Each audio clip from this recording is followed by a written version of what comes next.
Le runner traverse plusieurs nuits noires de l'âme au cours de son parcours. Mais à la différence du chaser, il a tendance à retomber dans ses anciens schémas, encore et encore. Pourquoi? Parce qu'il se dit que les murs qu'il se prend, c'est le hasard ou simplement la malchance. Il ne se remet pas vraiment en question. Il active son fameux bouton on-off, celui qui lui permet de couper ses émotions, de mettre en sourdine ce qu'il ressent et de détourner son attention ailleurs. C'est sa façon d'éviter la douleur. Alors au lieu de guérir, il fuit. Il se réfugie dans ses activités, dans le travail ou dans ses addictions. Certains vont boire pour oublier, d'autres vont se plonger dans le sexe, la drogue, le sport ou tout ce qui peut les empêcher de penser. Un runner alcoolique, par exemple, va boire pour se déconnecter de la réalité. Et parfois, le chaser peut même ressentir cette ivresse à distance, comme une lourdeur, une fatigue ou un brouillard intérieur. Un runner qui consomme des substances, lui, crée un déséquilibre énergétique. Et le chaser va le ressentir sous forme d'un manque, d'une envie de sucre ou d'un besoin soudain de combler un vide. Le lien énergétique entre eux ne s'éteint jamais. Même dans le silence, il continue de vibrer. À chaque nuit noire de l'âme, une part de conscience s'ajoute à l'intérieur du runner.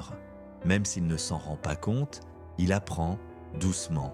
Imagine une jauge à l'intérieur de lui qui se remplit un peu plus à chaque épreuve, à chaque douleur, à chaque fuite. Et pendant ce temps, le chaser, lui, avance. Il lâche prise, il guérit.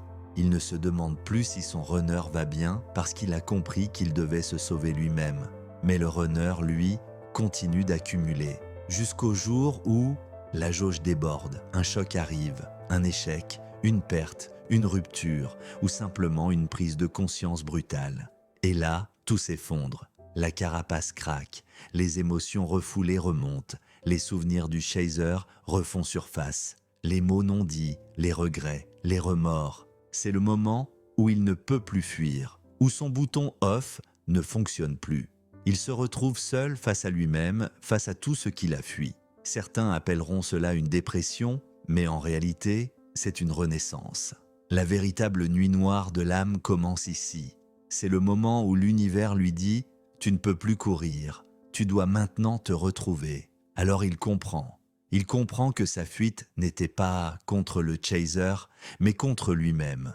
Et petit à petit, il s'ouvre à la guérison.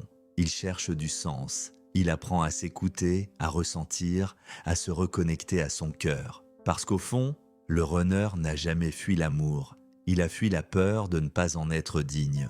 Et le jour où il s'en rend compte, le jour où il cesse de fuir, il découvre enfin la vérité. Il n'a jamais vraiment perdu son chaser. Il s'était juste perdu lui-même. Et maintenant, il rentre à la maison.